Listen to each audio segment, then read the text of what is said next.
నిజంగా చూస్తే అయ్యో ఈయనకి ఈసారన్నా ఓట్ చేసి జనం గెలిపిస్తే బాగుంటుంది అని అనిపించే విధంగా ఉన్నది ఆయన అప్రోచ్ టు ద పీపుల్.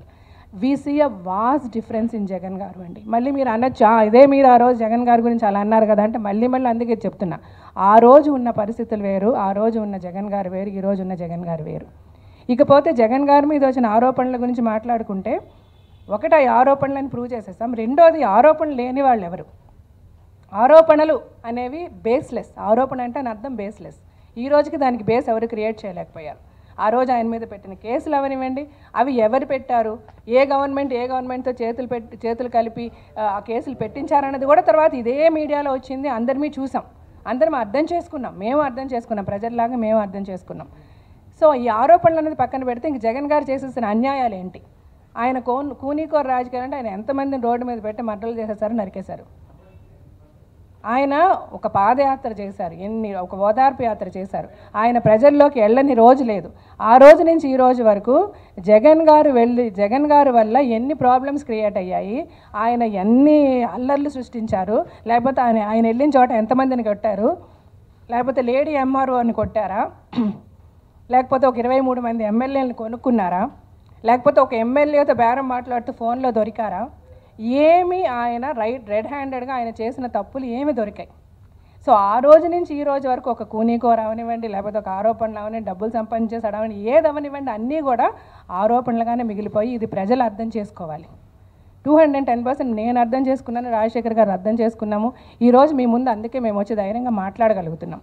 నేను రాజశేఖర్ గారు సరే ఏమండి మీరు ఇంతకుముందు కాంగ్రెస్లో ఉన్నారు, కాంగ్రెస్లో ఉన్నప్పుడు వైఎస్ రాజశేఖర్ రెడ్డి గారు ఉన్నారు, అప్పుడు కాంగ్రెస్లో ఉన్నప్పుడు ఆయన లేని కాంగ్రెస్ మాకు వద్దనుకున్నాం, వచ్చేసాం.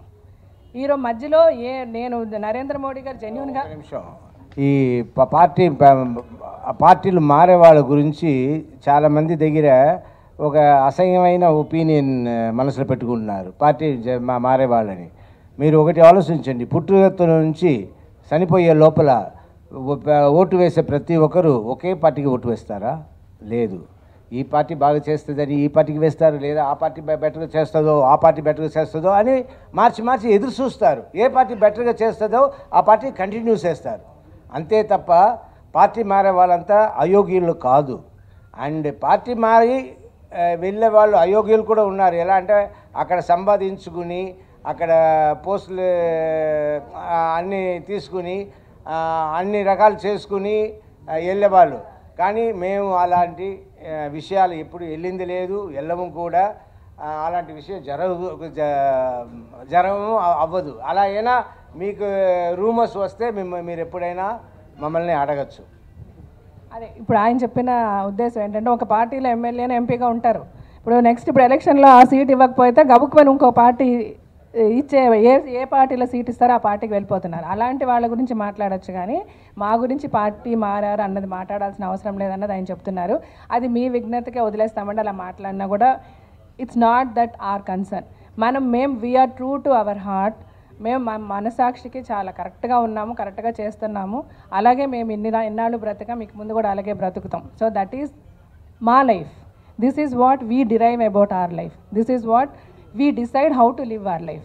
మేము కరెక్ట్గా ఉన్నాం కాబట్టి ఈ రోజుకి ఎంతమంది దగ్గరికైనా ఎలాంటి వాళ్ళ దగ్గరికైనా ధైర్యంగా వెళ్ళి మాట్లాడగలుగుతున్నాం, తలెత్తుకొని తిరగగలుగుతున్నాం. మమ్మల్ని పాయింట్అవుట్ చేసిన రోజు నిలబడి సమాధానం చెప్పగలుగుతున్నాం. ఇప్పుడు కూడా చెప్తాం. నడిగి రోడ్లో నిలబెట్టి మేము తప్పు చేస్తామని మీరు అడగండి, దానికి సమాధానం చెప్తాం. సమాధానం చెప్పలేని రోజు మా తప్పు ఒప్పుకొని మీ కాళ్ళకి నమస్కారం పెడతాం. So that is what we are. తప్పు చేస్తే ఒప్పుకునే ధైర్యం ఉంది. తప్పు చేయనప్పుడు ఎవరన్నా అంటే మేము తప్పు చేయలేదు అని ధైర్యంగా ఆర్గ్యూ చేసి ధైర్యంగా నిలబడే ధైర్యమే ఉంది మాలో.